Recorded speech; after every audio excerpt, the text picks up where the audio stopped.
Trial के लिए अनुमति दी गई है, इसके लिए बहुत बहुत धन्यवाद। और ये ऐसे मौके पे दिया गया है कि उससे हर किसी को ये समझ में आ रहा है। पहली बार मुकदमा में चार्जशीट तब हुआ जब हम चुनाव लड़ने वाले थे, और अभी फिर से जो है बिहार का इलेक्शन होने वाला है। कल ही हमने पटना में शानदार रैली की है, और बिहार एक ऐसा राज्य है जहां एनडीए की गवर्नमेंट है, जहां बीजेपी है, और उस सरकार ने एनपीआर और एनआरसी के खिलाफ विधानसभा में रेजोल्यूशन पास किया है। तो आसानी से इस बात को समझा जा सकता है कि शुरू से ही इस मामले में राजनीतिक लाभ के लिए ये पूरा का पूरा मुकदमा जो है वो रचा गया है। राजनीतिक लाभ के लिए इसमें टालमटोल किया गया है। लेकिन अब जब इसमें अनुमति दी गई है, हम चाहते हैं कि स्पीडी ट्रायल हो, फास्ट ट्रैक कोर्ट का गठन किया जाए, ताकि देश को पता चले कि कैसे देशद्रोह जैसे, राजद्रोह जैसे कानून का दुरुपयोग किया जा रहा है। किस तरीके से दिल्ली में दंगा भड़काने वाले जो लोग हैं उनके ऊपर एफआईआर करने की जब अनुमति दी, कहा एक जज ने कि आप एफआईआर कीजिए, उनका रातों रात तबादला हो जाता है। कैसे लश्कर तैयबा के आतंकियों के साथ, हथियार के साथ पकड़े जाने वाले देवेंद्र सिंह के ऊपर देशद्रोह का मुकदमा नहीं होता है, और कैसे कर्नाटका में स्कूल के 8 साल और 10 साल के बच्चों के ऊपर देशद्रोह का मुकदमा कर दिया जाता है। ये ज़रूरी हो गया है कि देश के सामने दूध का दूध और पानी का पानी हो। और हम जानते हैं कि देश के खिलाफ कोई नारेबाजी हमने नहीं की है। नारा हम लगाते हैं देश के लोगों के हक और अधिकार के लिए। अब टीवी वाले आपकी अदालत की जगह जो है संविधान वाली अदालत में इसका फैसला होगा, इसका न्याय सुनिश्चित किया जाएगा। और हम शुरू से कहते हैं कि कोर्ट पे भरोसा है, और इस मामले में कोर्ट न्याय सुनिश्चित करेगी। सत्य की जय होगी, सत्यमेव जयते। आपने कहा टाइमिंग की बात की आपने, दिल्ली सरकार इनकार करती रही है, और आप टाइमिंग की बात करें तो क्या ये माना जाए कि दिल्ली सरकार भी केंद्र के साथ कहीं ना कहीं मिल रही है? देखिए, कानून की प्रक्रिया ये कहती है कि किसी भी मामले में 90 दिन के भीतर चार्जशीट दायर होना चाहिए। आप सब जानते हैं इसमें कई महीने लगाए गए, कई महीनों के बाद जो है कई साल लगाए गए हैं परमिशन देने के लिए, और टाइमिंग पे सवाल उठना स्वाभाविक है। ये चार्जशीट तब फाइल हुआ जब हम लोकसभा चुनाव लड़ने वाले थे, और अभी जब बिहार विधानसभा है, अब उससे ठीक पहले इस मुकदमा को चलाने की अनुमति दी गई है। और आप सब जानते हैं कि दिल्ली पुलिस जो है वो केंद्र सरकार के अधीन है, और गृह मंत्री जो हैं वो अमित शाह हैं, और अमित शाह के बेटा को बीसीसीआई का सेक्रेटरी बनाया गया है।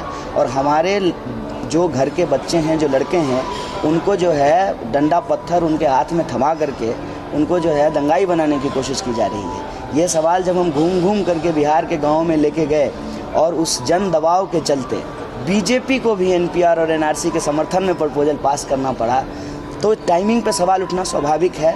हम अननेसेसरी जो है ई फॉर बट नहीं करना चाहते हैं। हम चाहते हैं कि अब जब फैसला आया है तो कहते हैं ना, देर आए दुरुस्त आए वाली बात हो, और फास्ट ट्रैक कोर्ट का गठन करके स्पीडी ट्रायल करके तुरंत इस पे जो है न्याय को सुनिश्चित किया जाए। एक सवाल आता है, आप कह रहे हैं कि हमारी जो यात्रा चल रही है उसके बाद बीजेपी जनगणमन यात्रा, उसके बाद जो है नीतीश कुमार की जो सरकार है वो, और तेजस्वी अपना राग चलाते हैं। नहीं, दोनों में क्या?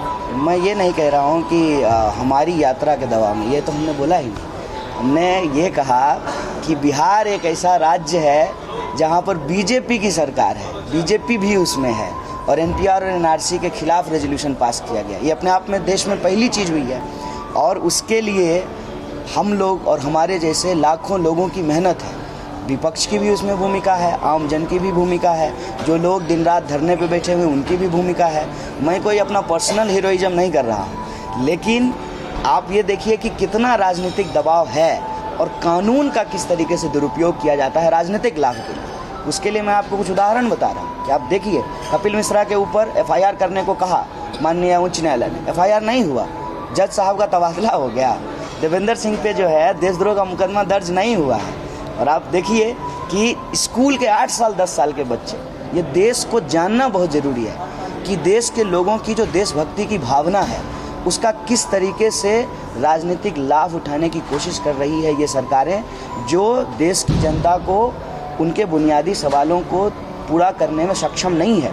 अपनी असफलता को छुपाने के लिए एक फर्जी बहस, फर्जी मुकदमा, फर्जी वातावरण तैयार किया जाता है। हम चाहते हैं कि ये फर्जीवाड़ा ख़त्म हो, इसीलिए हम इस फैसले का स्वागत कर रहे हैं और ये जो मुकदमा चलाने की अनुमति दी गई है उसका स्वागत किए हैं। और कई बार हमको ये पूछा गया है। और मैं आपको ये बता दूं, आज से 2 दिन पहले ही बीजेपी के एक नेता का PIL था, जिसको माननीय हाई कोर्ट ने, सुप्रीम कोर्ट ने जो है रिजेक्ट किया है कि नहीं, इस मामले में हमको इंटरवीन नहीं कर सकते हैं। तो कम से कम ये तो होगा ना कि वहाँ सबूत रखे जाएंगे, बहस होगी और सबूत पे बात होगी। कोई भी मुंह उठा करके किसी को भी देशद्रोही नहीं बोल देगा। और हम जानते हैं कि हमने नारेबाजी नहीं की है, हमने नारा नहीं लगाया है। और आपको भी जानकारी होनी चाहिए कि चार्जशीट में मेरे ऊपर चार्ज क्या है कि हमने नारा नहीं रोका, हमने नारा लगाया।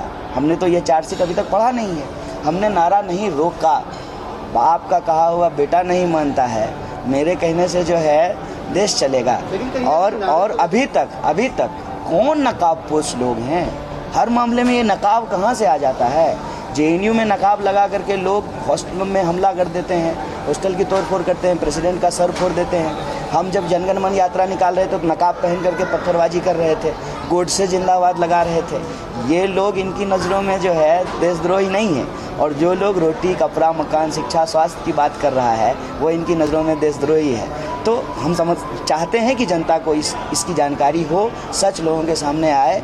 और एक बात और है कि ये जो है ना मुकदमा और कोर्ट और जेल, इन चीज़ों से घबरा करके हम हक की लड़ाई नहीं छोड़ेंगे, हम हक की लड़ाई जारी रखेंगे।